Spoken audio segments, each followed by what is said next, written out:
Se você me amarrar dessa forma, se você fizer assim, assim, eu vou perder as minhas forças. E ele falava essas coisas para ela, ela tentava fazer para testar, para ver se realmente ele perdia as forças.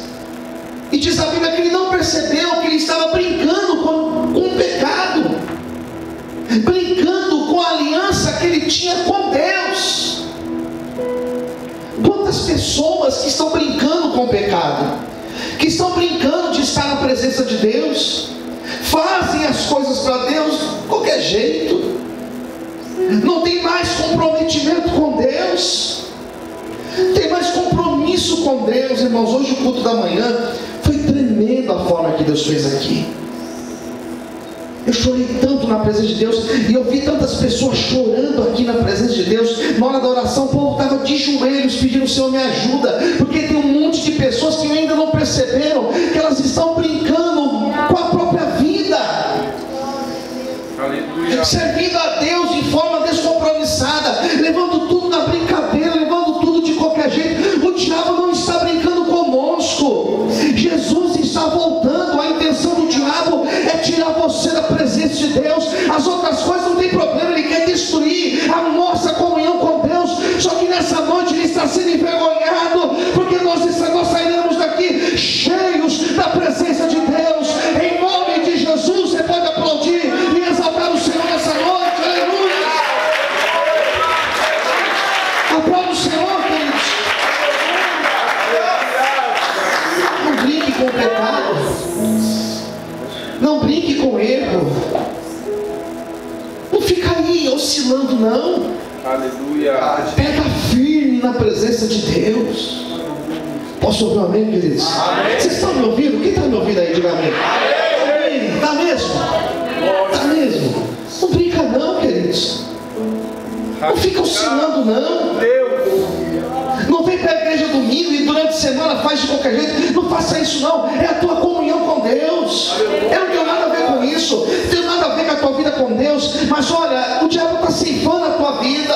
Ele está tirando planos de Deus na tua vida. Ele está minando o chamado de Deus na tua vida. Em nome de Jesus, se posicione nessa noite e deixa Deus te usar e te levantar na presença dele, porque Deus tem uma linda obra para fazer na tua vida e Ele tem pressa para fazer isso. Você consegue dar um glória a Deus nessa noite? Aleluia!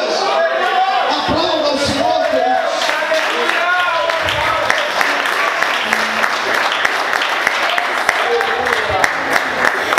Ele brincou tanto, ele contou tanta coisinha para ela, que chegou uma hora que ele abriu o coração e contou toda a verdade para ela.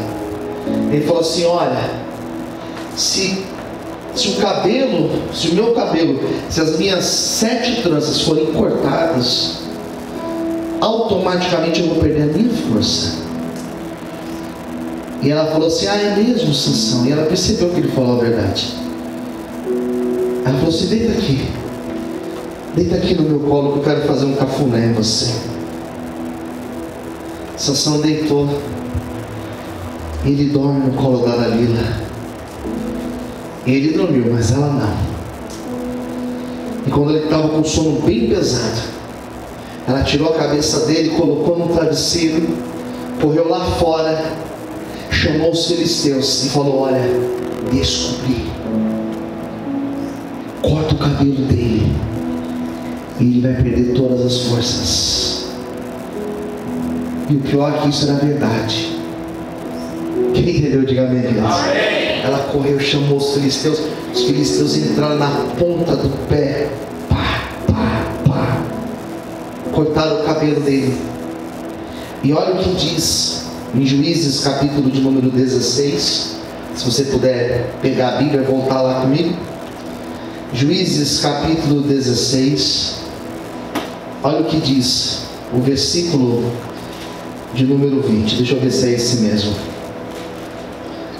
Juízes 16, verso 20 diz assim: e disse ela acordou e falou assim: Sansão, os filisteus vêm contra ti, Sansão.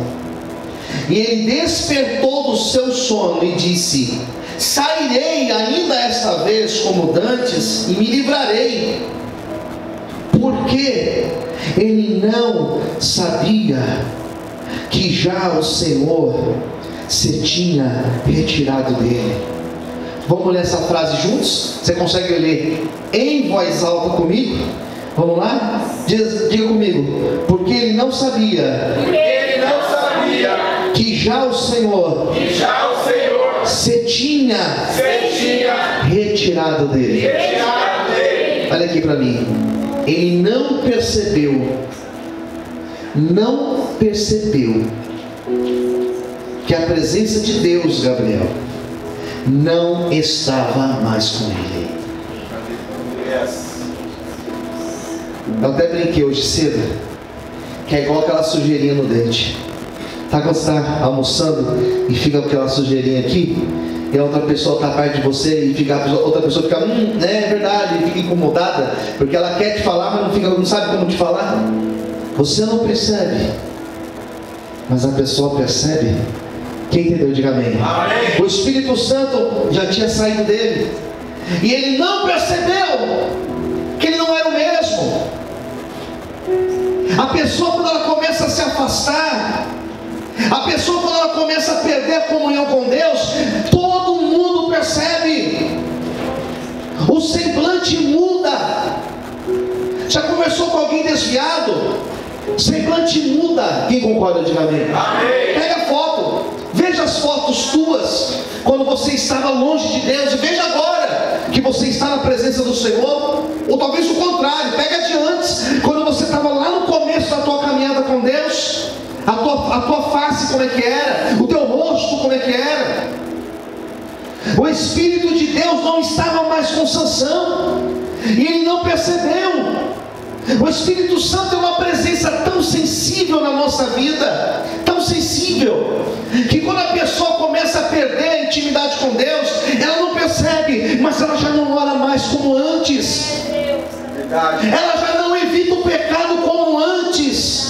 Antigamente ela sentia um peso, não posso pecar, não posso fazer isso. Antigamente ela lutava contra o pecado, contra o erro. Agora ela já se entregou de cabeça. Quem está entendendo, diga amém. A pessoa não percebeu, mas ela já não lê mais a Bíblia. A pessoa não percebeu, mas ela já não louva mais a Deus.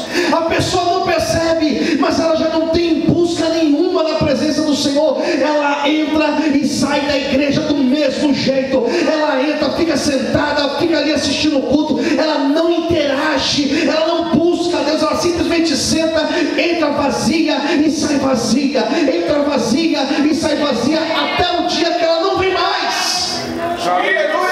Até o dia que ela não sente mais falta de estar aqui. Só que a boa notícia nessa noite é que você pode ter entrado aqui se arrastando, você pode entrar aqui vazio, só que o Senhor marcou um encontro com você, e Ele vai te encher com a presença do Espírito Santo. Você pode aplaudir e exaltar o Senhor nessa noite.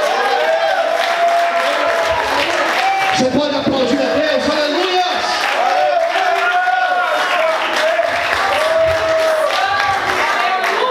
Presta atenção, presta atenção. Eu não tenho nada a ver com a vida espiritual. Não tenho nada a ver.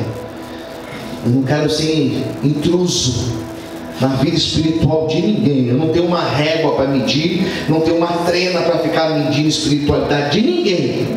De ninguém. Só que Paulo, aos Coríntios 11, ele falou: examine o homem a si mesmo. Olhe para dentro de você nessa noite. Aleluia. Veja se você ora da mesma forma que você orava antes. Veja se você é fiel a Deus como você era antes, em nome de Jesus. Veja se você tem sede de aprender a palavra de Deus como antes, ou se agora está fazendo de qualquer jeito. Se é que está fazendo de qualquer jeito, se já não parou de fazer. Sansão, quando foi, diz a Bíblia que ele já não tinha mais Deus com ele, e ele foi e perdeu. Ele foi derrotado pelos filisteus. E é por isso que eu olho para esse texto e eu me pergunto: como que ele pode ser um herói da fé? Porque ele foi lá e perdeu, foi derrotado. Os filisteus pegaram ele, e diz a Bíblia que prenderam Sansão. a Bíblia é que eles arrancaram os olhos de Sansão e levaram Sansão para um lugar que era um templo. Os filisteus tinham um deus chamado Dagon. E esse templo era uma espécie de um auditório, uma espécie de um ginásio, um coliseu. E colocaram Sansão lá no meio. E Sansão, que era um homem de Deus, virou um bobo da corte. As pessoas zombavam de Sansão. E ele estava lá fraquinho, irmão, sem forças, porque ele deixou a presença de Deus sair da vida dele.